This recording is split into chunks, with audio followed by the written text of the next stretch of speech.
छात्र नेता ही यूनिवर्सिटी के 4 चक्कर लगाने पड़ रहे हैं उसे, तो आम छात्र को कितनी समस्या होती होगी ये आप समझ सकते हैं। इसके बाद हम देखते हैं कि सोशल जस्टिस और जेंडर जस्टिस का मुद्दा लेके उतरे हैं। हम चाहते हैं कि जो शिक्षा का और आईटी सेल का निजीकरण हो रहा है ये बंद हो और जीएस कैश और आईसीसी जो बॉडी है वो यूनिवर्सिटी में बने, और इसकी लड़ाई आईसा 2022 से लड़ता आ रहा है। तो इस बार हम इस मुद्दों को अपने चुनाव का मुद्दा नहीं बना रहे हैं। यूनिवर्सिटी ग्रांट्स कमीशन 2015 के अनुसार ये रूल था कि हर यूनिवर्सिटी में जेंडर सेल होना चाहिए जो कि महिलाओं की भागीदारी की बात करे, लेकिन हम देखते हैं कि जेंडर सेल सिर्फ पेपर्स पर है, उनका ग्राउंड लेवल पर कोई भी उसका नंबर नहीं है, कोई कांटेक्ट नहीं है। तो हम चाहते हैं कि महिलाओं की भागीदारी।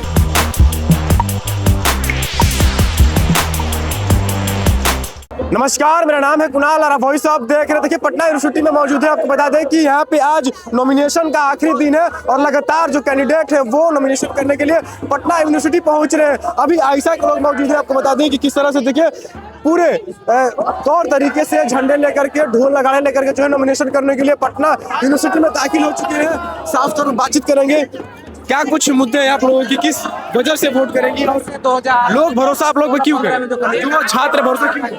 मेरा नाम अदिति है, मैं समाजशास्त्र के पटना कॉलेज की छात्रा हूँ और 2025 में मैं पटना कॉलेज की काउंसिलर भी रही हूँ और 26 में सेंट्रल पैनल कैंडिडेट। हमारे मुद्दे जो यूनिवर्सिटी में लगातार शिक्षा पर हमला हो रहा है, प्राइवेटाइजेशन हो रहा है। हम देखते हैं कि यहाँ की जो आईटी सेल है वो प्राइवेट हाथों में है। छात्रों को काफ़ी समस्या होती है उससे, उनको फॉर्म में करेक्शन करना पड़ता है, हर बार उसमें दिक्कतें आ जाती है और जब छात्र नेता ही यूनिवर्सिटी के 4 चक्कर लगाने पड़ रहे हैं उसे, तो आम छात्र को कितनी समस्या होती होगी ये आप समझ सकते हैं। इसके बाद हम देखते हैं कि एनईपी जैसी नीति जो छात्र विरोधी नीति है वो लागू हो जाती है और यूनिवर्सिटी के पास ना रिसोर्सेज होता है, ना बेटर फैकल्टीज होते हैं, ना क्लासरूम्स होते हैं और तमाम तरह की जो भी बुक्स उसमें एनईपी के अकॉर्डिंग होने चाहिए लाइब्रेरी में वो नहीं है। तो ये बहुत बड़ा मुद्दा है, महिला की सुरक्षा का मुद्दा है, आईसीसी का मुद्दा हमने रखा है।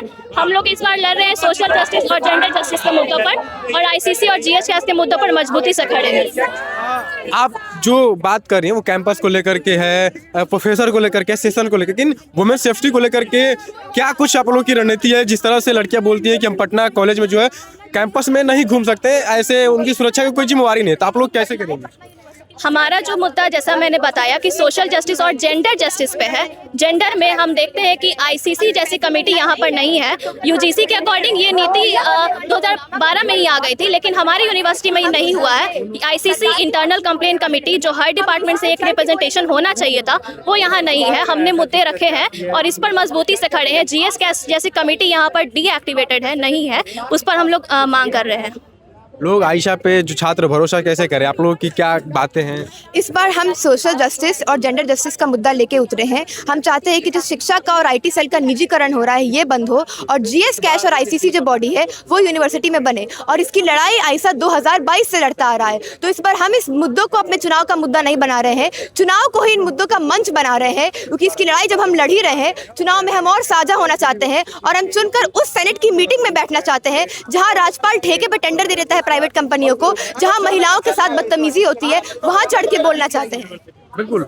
वुमेन सेफ्टी को लेकर के क्या आप लोगों की रणनीति है? वुमेन सेफ्टी को हमारी लेकर रणनीति है कि आईसीसी जेंडर सेल जो कि सिर्फ पेपर्स पर है उन्हें ग्राउंड पर भी सक्रिय किए जाए। यूनिवर्सिटी ग्रांट्स कमीशन 2015 के अनुसार ये रूल था कि हर यूनिवर्सिटी में जेंडर सेल होना चाहिए जो कि महिलाओं की भागीदारी की बात करे, लेकिन हम देखते हैं कि जेंडर सेल सिर्फ पेपर्स पर है, उनका ग्राउंड लेवल पर कोई भी उसका नंबर नहीं है, कोई कांटेक्ट नहीं है। तो हम चाहते हैं कि महिलाओं की भागीदारी की बात की जाए, कैंपस में जो हरेसमेंट होती है उन्हें रोका जाए और जो डे स्कॉलर्स है उनके साथ मारपीट की जाती है आए दिन, उन सभी को कंट्रोल किया जाए। धन्यवाद। देखिए किस तरह से जो है लगातार जो कैंडिडेट हैं वो नॉमिनेशन करने के लिए पटना यूनिवर्सिटी पहुंच रहे हैं और आयशा के लोग पहुंचे हुए नॉमिनेशन करने के लिए, बहुत सारे लोग पहुंच रहे हैं, अभी आएंगे भी, आपको दिखाते रहेंगे लगातार। बहुत बहुत धन्यवाद। चैनल को सब्सक्राइब करें, पेज को लाइक करें।